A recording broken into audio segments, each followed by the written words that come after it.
Hi అండి. Welcome back to our channel. అందరూ ఎలా ఉన్నారండి? బాగున్నారా? ఇవాల్టి రెసిపీ వచ్చి ఈ సీజను మామిడికాయల సీజన్ కాబట్టి నేను ఇక్కడైతే మామిడికాయ పచ్చి పులుసు అయితే ప్రిపేర్ చేస్తున్నానండి. చాలా ఈజీగా అయిపోతుంది. టేస్ట్ కూడా బాగుంటుంది. చక్కగా ఫ్రైలో అయినా ప్రిపేర్ చేసుకున్నప్పుడు కానీ, పప్పులోకి కానీ ఇలా ప్రిపేర్ చేసుకుంటే టేస్ట్ చాలా బాగుంటుంది. మామిడికాయ పచ్చి పులుసు ప్రిపేర్ చేసుకోవటానికి ముందుగా ఒక మామిడికాయ తీసుకొని పైన పీల్ తీసుకొని చిన్న ముక్కల కింద అయితే కట్ చేసుకోవాలి. మామిడికాయని ఇలా చిన్న ముక్కల కింద కట్ చేసుకొని ఒక గిన్నెలో అయితే వేసుకొని ఒక విజిల్ వచ్చేంత వరకు అయితే ఉడికించుకోవాలి. ఒకవేళ పప్పు ఏదైనా వేసుకున్నట్టయితే కనుక పప్పు ఈ మామిడికాయ పచ్చి పులుసు ప్రిపేర్ చేసుకున్నట్టయితే పప్పుతో పాటే ఈ గిన్నె కూడా చక్కగా అందులో పెట్టేసుకొని ఒక విజిల్ వచ్చేంత వరకు అయితే ఉడికించుకుంటే సరిపోతుంది. ఇక్కడైతే ఒక గిన్నె పెట్టుకొని 4-5 ఎండుమిర్చి వేసుకొని 1 నిమిషం పాటు వేయించుకోవాలి. ఇక్కడ ఏంటంటే ఎండుమిర్చితోటి అయితే ప్రిపేర్ చేస్తున్నాను. పచ్చిమిర్చితో కూడా ప్రిపేర్ చేసుకోవచ్చు. కాకపోతే పచ్చిమిరపకాయలతో కంటే కూడా ఇలా ఎండుమిర్చితోటి ప్రిపేర్ చేసుకుంటే టేస్ట్ బాగుంటుందని చెప్పి ఇంకా ఎండుమిర్చితో అయితే ప్రిపేర్ చేస్తున్నాను అనమాట. ఇంకా ఎండుమిర్చి కూడాను 1 నిమిషం పాటు ఇలా వేయించుకుంటే సరిపోతుంది. వీటిని మిక్సీ గిన్నెలో వేసుకొని పొడి చేసుకోవాలి. మరీ మెత్తగా అవసరం లేదండి. కొంచెం కచ్చా పచ్చగా ఉంటే సరిపోతుంది. ఒక గిన్నె తీసుకొని చిన్నగా కట్ చేసుకున్న ఉల్లిపాయ ముక్కలు వేసుకోవాలి. ఉల్లిపాయ కొంచెం ఎక్కువ తిన్నట్టయితే ఎక్కువ వేసుకోవచ్చు. ఇంకా నేను ఇక్కడైతే ఒక మీడియం సైజు ఉల్లిపాయ తీసుకొని చిన్నగా కట్ చేసుకున్న ఉల్లిపాయ ముక్కలు, అలాగే ఒక 2 పచ్చిమిరపకాయలు కూడా చిన్నగా కట్ చేసుకొని, అలాగే కొంచెం కొత్తిమీర కూడాను చిన్నగా కట్ చేసుకొని వేసుకోవాలి.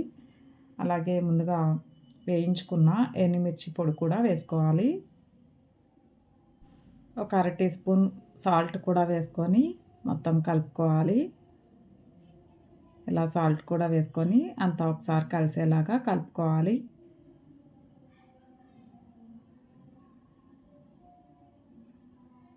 ఇలా కలుపుకొని పక్కన పెట్టుకోవాలి. ఇక్కడైతే మామిడికాయనైతే ఒక విజిల్ వచ్చేంత వరకు అయితే ఉడికించుకున్న తర్వాత మొత్తం అంతా చక్కగా మెత్తగా అయ్యేలాగా మ్యాష్ చేసుకోవాలి. ఇందులోని కొంచెం వాటర్ వేసుకొని కలుపుకోవాలి.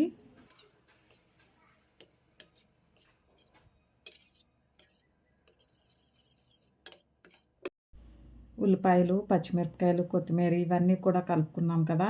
ఇవన్నీ కూడాను ఇలా ఒక గిన్నెలోకి అయితే వేసుకోవాలి. ఇలా ఒక గిన్నెలోకి వేసుకున్న తర్వాత మామిడికాయని కూడా కొంచెం వాటర్లో వేసి కలుపుకున్నాం కదా!